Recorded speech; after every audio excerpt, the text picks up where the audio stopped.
Hi, I'm Harold McAtee. This is another video on how to make your own fishing lures. This video will focus more on how to make your own fishing lures when you have no money to put into it. This is really how I first started off making fishing lures. You can use materials you can find for free. You can use things that people are going to throw away or just trash.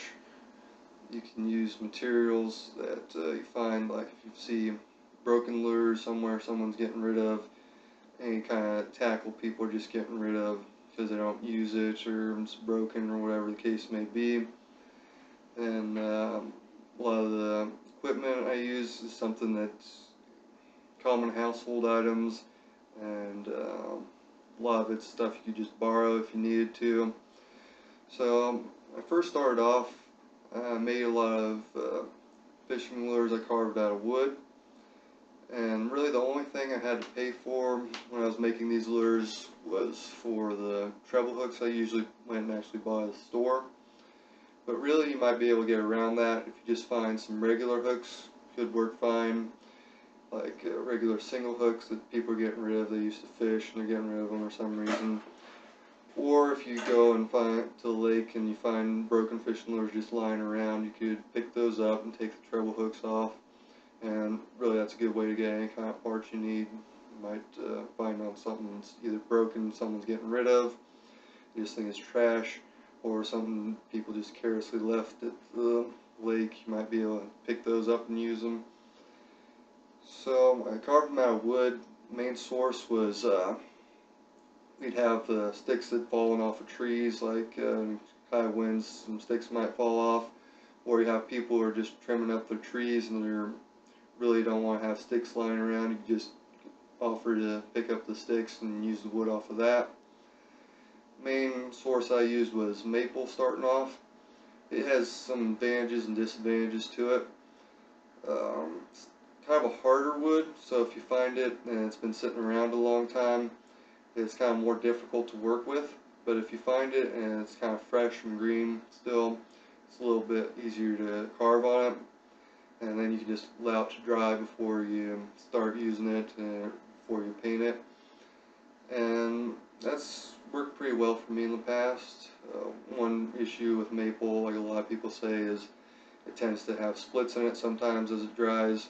And you can use wood filler or any type of glue might be able to work for that. But this really isn't about like trying to invest in your equipment early on. Really you can get by with just filling in with paint probably, and you'll have a lure that's usable at least. So anyway, if you start off with a basic stick like this, then yeah, you got your stick here and it's round, and then the easiest lure for your first make would be a stick bait, basically a kind of topwater lure. And all you have to do for that is take this stick shape and carve it into the shape of a cigar. So for that, all you have to do is taper each end a little bit.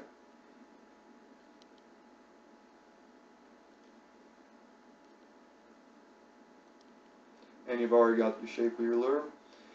Carving itself, you do a number of ways. If you have a jackknife lying around, it's real easy to just whittle these ends down and you're good to go. If you have some kind of sander or rotary tool, you could find, borrow if you have one already. It makes it a lot easier. Just use you can use a high-speed cutter bit or a sanding drum to get that taper out of it.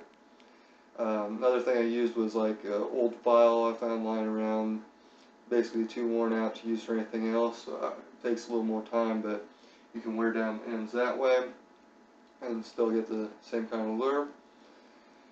Next step is kind of optional. Depending on how rough it comes out, you might want to sand it. And if you have the option, it's always better to sand it, I'd say. But basically, if you find some kind of sandpaper lying around, someone's not using, some piece of paper someone already thinks is too worn out to use, but you think you can still have some grit to it, you can make it work. But it's kind of an issue of invest time into it instead of money, because this that's just what I had available when I was younger. I had more time. So next step, if you have paper clips or any kind of stiff wire lying around, that's how I first started making what you call screw eyes or hook hangers. Basically, you can take a piece of wire and start bending it, and you make a loop there and twist it around. You can see that. I'll make it a little bigger. Anyway, something like that. And I found with maple, kind of has a soft spot right here. Makes it easier to put your screw eye into there. So you can just kind of take it, start it with, like, if you have a drill or a jackknife, you can start a little cut there in the middle and slowly start screwing that in. And most of the time, this will hold on its own, most of the time. But realize you are taking a chance at losing your lure or potentially losing the big fish, just doing it that way. I found, like, if you find any type of glue, I used silicone-based glue starting off. Just cover it right there. Tends to hold a little bit better. You don't have to worry about it coming out. And probably the best option is if you have a 2-ton epoxy, which you might have to pay for. I use that a lot in the lures I make now for all kinds of things, but anything you can use to help hold it in will be to your advantage. Then for attaching the hooks, you'll have to make 2 more of these, but before you close the loop up, simply just put the hook in. Like I said, you can use a single hook if that's what you have available, or if you want to put treble hooks on, if you have those available, they'll work better. Obviously, you'll tend to hook more fish that way. And really, you can just screw one into this end, and you got something good enough to catch fish. But a lot of times the fish will hit at this end of the bait, and it's always better if you can find a way to put one in here as well. And for that, it's going to be more difficult. You'll kind of have to do a little bit more cutting. You'll have to force a little bit more. And like I said, it'll be a lot better if you can find some type of glue to put in there. Then the next step will be painting it. And you can use, if someone's getting rid of, say, nail polish, or if they have Kansas spray paint lying around that they don't use. Another thing I've used is like Sharpie permanent markers, just for getting the color. You can, say you want to paint a fishing lure, say red on the back, just go through, put through your paint, color it. Let's just say this part's keep them white. Then you can add details if you have a marker, or you can use a stencil. Like I found you can cut things out of paper and use those to stencil if you're using spray paint. If you want to add a nice scale pattern to it, taking a piece of mesh on top of your lure before you put the spray paint on helps. But anyway, add your details. Let's say you want to put an eye there.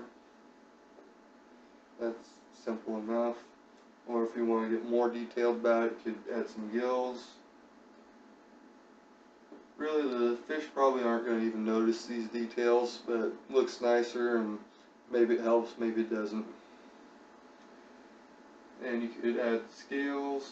Like I said, you could use the mesh with spray paint, or you could just draw them on with a permanent marker, or if you have a really fine paintbrush, you can add details with that.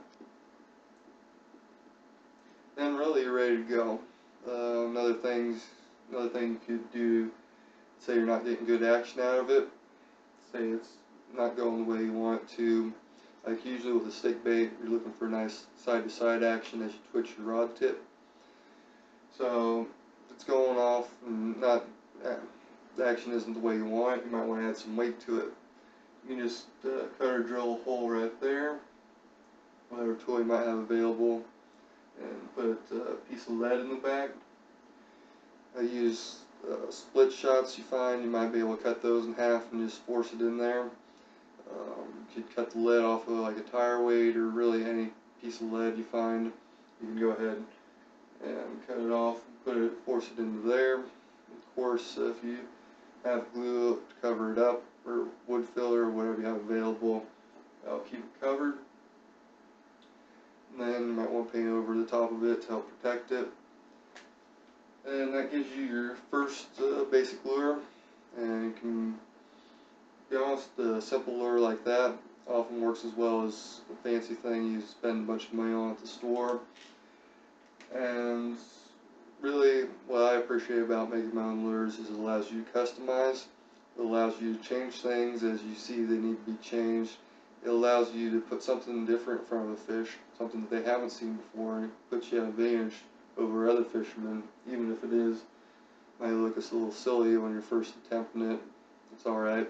You'll learn from it and you'll improve. And let's say fish aren't on top that day. Let's say you need to have a different kind of lure.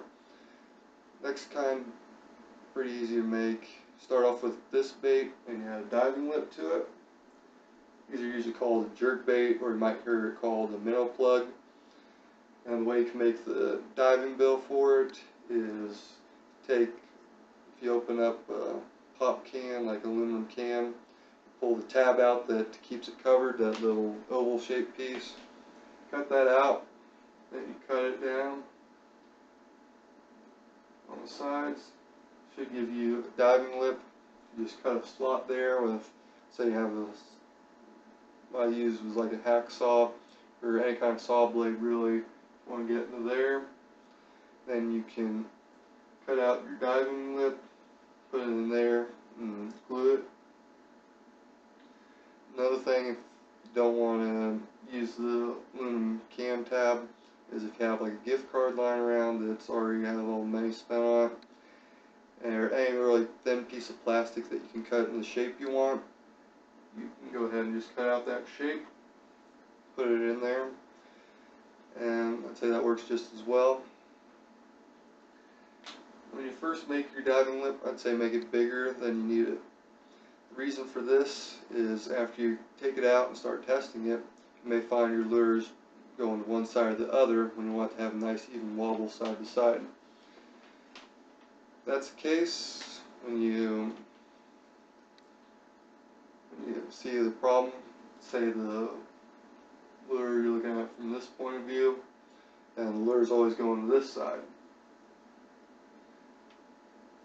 From this point, what you do is you take a knife or a pair of scissors, you cut off some of the lip on this side, and that should correct your problem. So that's a good introduction on how to get your first lures made. I hope you appreciated it and have fun fishing.